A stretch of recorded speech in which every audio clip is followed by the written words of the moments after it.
하나님의 말씀은 이사야 43장 10절의 말씀입니다.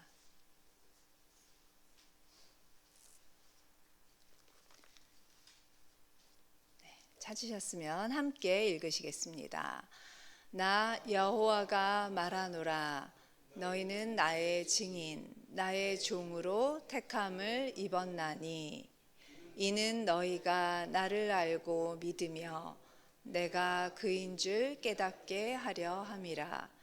나의 전에 지음을 받은 신이 없었느니라. 나의 후에도 없으리라. 아멘. 할렐루야. 네, 새벽 예배 자리에 나오신 우리 성도님들을 사랑하고 축복합니다. 옆에 계신 분들과 평화 인사 나누시겠습니다. 평화를 빕니다. 평화를 빕니다. 오늘은 예수님의 고난을 묵상하는 사순절 26번째 날입니다. 인간의 몸을 입으시고 보이는 하나님으로 이 땅에 오신 예수님은 소망이 없는 사람들에게 천국 소망을 알려주셨습니다. 또 분별이 어려운 세상에서 무엇이 하나님 보시기에 옳은 일인지, 그 하나님이 주신 율법의 속뜻은 무엇인지를 우리 예수님을 통해서 잘 가르쳐 주셨습니다. 또 예수님이 하신 일들 중에 정말 우리들에게 큰 감사가 되는 일들은 온갖 종류의 질병으로 고통받는 사람들을 깨끗이 고쳐주셨던 치유의 일이셨습니다. 많은 치유의 일들이 복음서에 나와 있습니다. 그 중에 태어날 때부터 앞을 보지 못하는 사람의 눈을 뜨게 했던 그 일, 그 이야기 생각나시죠?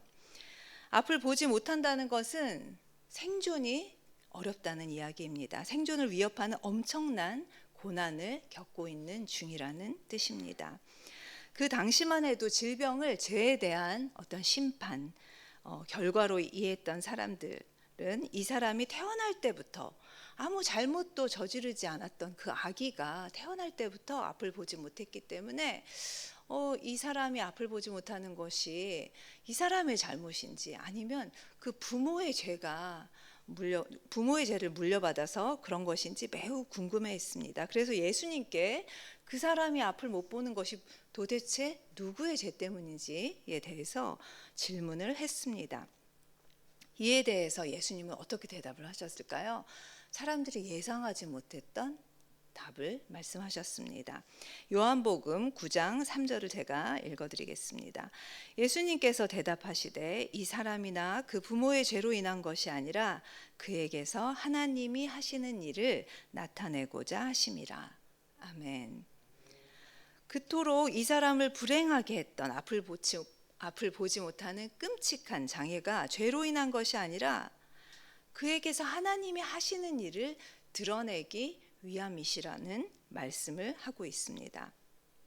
장애이자 고난 수치를 하나님의 영광과 연결을 시킨 것이었습니다.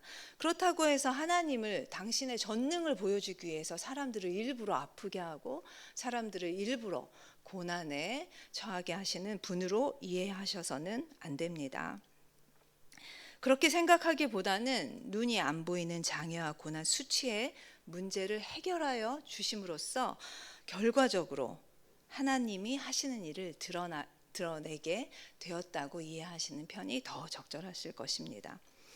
의술이 전무하다시피 한 그 당시의 상황에서 사람이 눈을 뜨게 되었다는 것은 하나님이 하셨다고 밖에는 볼 수 없는 일이었기 때문에 하나님은 치유의 일을 통해서 또 예수님은 치유의 일을 통해서 하나님의 일을 드러내게 되셨던 것입니다.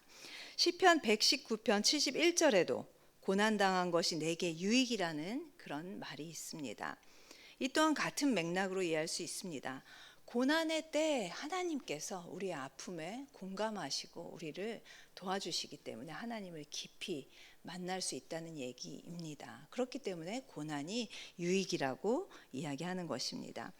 우리는 우리 힘으로 조금만 뭔가를 할 수 있어도 내 힘, 내 능력을 과신하기 쉬운, 교만에 빠지기 쉬운 존재입니다. 때문에 아무것도 볼 수 없었던 그 눈먼 자처럼 내 힘으로는 아무것도 할 수 없는 상황에 처했을 때 비로소 하나님이 하시는 일을 인정하고 바라보게 될 수 있는 것입니다. 오늘 함께 나누는 이사야 43장의 내용도 이와 같습니다. 43장은 이사야 선지자가 활동하던 때로부터 약 100년에서 160년 후에 그런 미래의 일을 이야기하고 있습니다. 이사야의 예언이 적중하여서 남유다는 바벨론에 멸망당하였고 그 예루살렘에 있던 모든 유능한 사람들은 바벨론의 포로로 끌려갔습니다. 그런데 하나님께서 페르시아의 고레스 왕을 통해서 70년 만에 포로들을 예루살렘으로 다시 돌려보내신다는 그 약속을 지금 현실화시키고 계신 것입니다. 14절을 제가 읽어드리겠습니다. 너희의 구속자요 이스라엘의 거룩한 이 여호와가 말하노라. 너희를 위하여 내가 바벨론에 사람을 보내어 모든 갈대아 사람에게 자기들이 연락하던 배를 타고 도망하여 내려가게 하리라. 아멘. 절대로 무너질 것 같지 않던 바벨론이 지금 페르시아의 군대에 쫓겨서 도망을 가고 있는 모습이 나오고 있습니다. 왜 하나님은 걸핏하면 한눈을 파는 이스라엘을 잊지 않으시고 다시금 이렇게 구원의 손길을 내밀어 주시는 것일까요? 그것은 이스라엘이 혈통적으로 우수하기 때문에 아니면 신앙이 너무 훌륭하기 때문이 아니었습니다. 오히려 그 반대였습니다. 하나님께서는 8절에서 이스라엘을 어떻게 부르십니까? 눈이 있어도 보지 못하고 귀가 있어도 듣지 못하는 백성이라고 말씀하고 계십니다. 이스라엘은 위에서 보았던 것처럼 신체적 장애를 입어서 앞을 못 보는 것은 아니지만 진실한 것, 진리인 것, 영원한 것을 분별하지 못하는 영적으로 눈먼 자였습니다. 거기에다가 눈만 멀은 것이 아니라 무수히 많은 선지자를 통해서 하나님의 말씀을 전하였지만 그것이 하나님의 말씀인 것을 알아듣지 못하는, 듣는데도 문제가 있는 민족이었습니다. 듣지도 못하고 보지도 못하는 영적인 중복 장애를 가진 민족이었습니다. 그럼에도 불구하고 하나님께서는 태어날 때부터 앞을 보지 못했던 사람을 통해서 하나님의 일을 드러내셨던 것처럼 영적으로 보지 못하고 영적으로 듣지 못하는 이스라엘 민족을 사용하셔서 하나님을 드러내기를 원하셨습니다. 하나님의 증인이 되기를 원하셨던 것입니다. 자신의 힘을 과신하는 강대국보다는 강대국 바벨론의 포로로 잡혀있던 무력한 이스라엘을 통해서 하나님의 능력을 드러내 보이고 싶어 하셨습니다. 왜 하나님은 바벨론이 아닌 이스라엘을 택하셨을까요? 그것은 태어날 때부터 앞을 보지 못했던 사람을 통해서 하나님의 일을 드러내셨던 것과 똑같은 이유였을 것입니다. 하나님은 무력한 자, 고난에 빠져서 아무것도 할 수 없는 자를 도우심으로 하나님이 하나님 되심을 보여주셨던 것입니다. 어제 기독교 방송을 보다가 우연히 어떤 의사 선생님의 간증을 듣게 되었습니다. 이분은 집이 너무 가난해서 학교 다닐 때 문제집 한 권을 살 수 없었다고 합니다. 그리고 어머니도 자녀들을 키우느라고 엄청나게 힘든 일들을 정말 잠도 못 자고 하셨다고 합니다. 다행히 이 어머니는 신앙이 좋아서 정말 새벽 기도를 빠지지 않고 다니며 그 어려운 마음과 힘든 그 마음을 하나님께 모두 올려드리면서 자식을 키웠다고 합니다. 이 어머니의 밑에서 이 선생님은 신앙도 좋았고 공부도 열심히 해서 결국 의대에 진학하게 되었다고 합니다. 그런데 의대에 진학하고 나자 새로운 꿈이 생겼습니다. 하나님을 사랑하는 것보다 탁월한 실력을 갖춘 의사가 되는 것이 더 중요하다는 생각이 들기 시작하면서 교회를 멀리하기 시작했다고 합니다. 하지만 하나님께서는 영적으로 눈먼 이스라엘을 선택하셨던 것처럼 지금 영적으로 앞을 보지 못하고 하나님을 멀리하는 이 의사 선생님을 하나님의 증인으로 세우기 원하셨던 것 같습니다. 그래서 이 의사 선생님이 세 자녀를 임신하고 출산하는 그 모든 과정에서 기적을 경험하게 하셨다고 합니다. 다운증 후군으로 그 진단을 받았던 아기가 정상화로 태어나는 기적을 경험했고 임신 몇 주였죠? 임신 초기부터 그 태반 박리가 일어나서 그 거꾸로 매달려서 그 자궁을 꼬매는 수술을 하고 의사일도 하지 못한 채 그 병원에 임신 내내 누워 있어야 했다고 했습니다. 하지만 그 세 아이를 모두 안전하게 잘 출산했음에도 불구하고 이 의사 선생님은 또다시 영적인 눈이 가려져서 하나님을 증거하지 못했습니다. 그런데 이 의사 선생님이 큰 교통사고를 당하고 또 연이어서 유방암을 진단받게 되고 또 우울증을 겪게 되면서 이제는 더 이상 그 의사의 일을 할 수 없게 되었다고 합니다.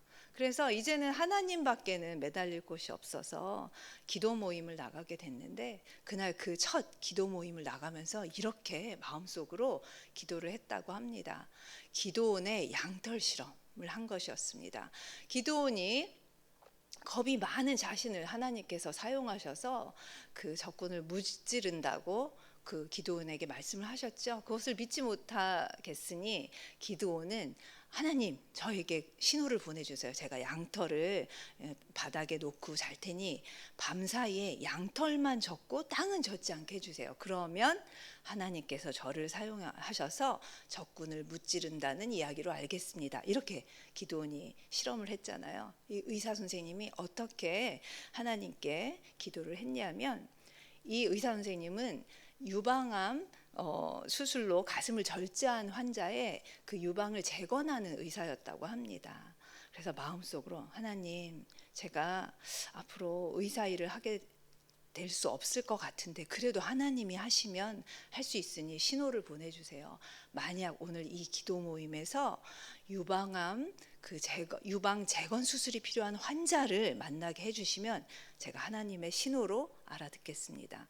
그런데 그 첫 기도 모임에서 서로 인사를 나누던 중에 한 분이 정말로 유방 재건 그 수술이 필요한 여성분이었다고 합니다. 그래서 그것을 발견하고 나서 정말 이분은 영적인 눈이 온전히 띄어져서, 아, 하나님이 계시구나, 하나님이 나와 함께 하시구나, 하나님께서 내가 하나님의 일을 증언하길 원하시는구나를 깨달았다고 합니다. 그 이후에 이 의사 선생님의 인생은 탁월한 의사가 되는 것보다는 하나님을 증언하는 사람이 되는 것이 인생의 첫 번째 목표가 되었다고 합니다.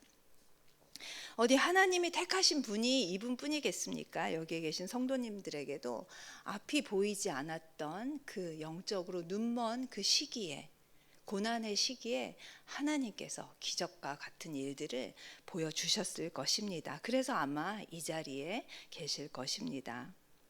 우리 인생 가운데 하나님을 증거하고 증언하는 일만큼 복되고 기쁜 일이 어디 있겠습니까?